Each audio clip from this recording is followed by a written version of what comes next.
ఎక్కడ చదువుకున్నారో తెలియదని తనను ఉద్దేశిస్తూ అసెంబ్లీలో కేటీఆర్ చేసిన వ్యాఖ్యలపై సీఎం రేవంత్ కౌంటర్ ఇచ్చారు. నేను Kondareddypalli primary school, Tandra high school, Wanaparthy ZP హైస్కూల్లో, గవర్నమెంట్ జూనియర్ కాలేజీలో చదువుకున్నానని సమాధానమిచ్చారు. ప్రభుత్వ టీచర్లు చెప్పిన చదువుతోనే ZP member, MLC, MLA, MP, తెలంగాణకు సీఎం అయ్యానని అన్నారు. ఎల్బీ స్టేడియంలో ఉపాధ్యాయులతో సమ్మేళనంలో ఆయన పాల్గొన్నారు.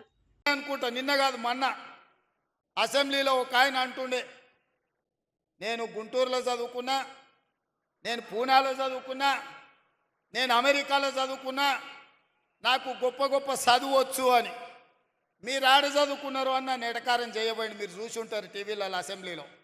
అప్పుడు నేను చెప్పిన కొండారెడ్డిపల్లి ప్రైమరీ స్కూల్లో, గవర్నమెంట్ స్కూల్లో చదువుకున్నా అని చెప్పిన,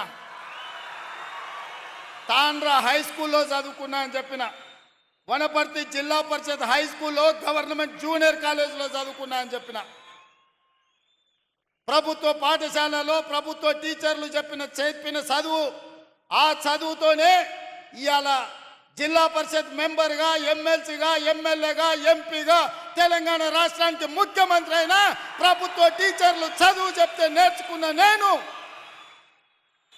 ఎవరికి తల వంచకుండా ఆత్మగౌరవంతో నిటారుగా నిలబడి ఇవాళ తెలంగాణ రాష్ట్రానికి ముఖ్యమంత్రి అయి, ఏ టీచర్లు, ఏ ప్రభుత్వ పాఠశాలలో పనిచేసే టీచర్లు మాకు చదువు చెప్తే మేము ఇంత ఎత్తు ఎదిగినామో, ఇవాళ ఆ టీచర్లను కలవడానికి ఆత్మీయ సమ్మేళనం ఏర్పాటు చేసిన అని చెప్పి ఆ సన్నాసికి చెప్పదలుచుకున్నా. తెలంగాణ పట్ల విశ్వాసం లేకపోయి ఉండొచ్చు, అందుకే గుంటూరులో పోయి ఆ సన్నాసులు చదువుకొని ఉండొచ్చు, ఆ తర్వాత పూనా, అమెరికా పోయి ఉండొచ్చు. కానీ నాకు సంపూర్ణమైన విశ్వాసం ఉన్నది, నమ్మకం ఉన్నది. తెలంగాణ రాష్ట్రంలో ఉపాధ్యాయులు 90% పైగా నిబద్ధతతోని పేద విద్యార్థులకు చదువులు చెప్పాలి, వాళ్ళ ఉజ్వల భవిష్యత్తు ఉండాలి అని, వాళ్ళు 10/10 సాధించినప్పుడు సంతోషంతో వాళ్ళ కళ్ళల్లో ఆనందం చూడాలి అని ఇక్కడున్న వేలాది మంది టీచర్ల బాధ్యత తీసుకుంటున్నారని నాకు తెలుసు.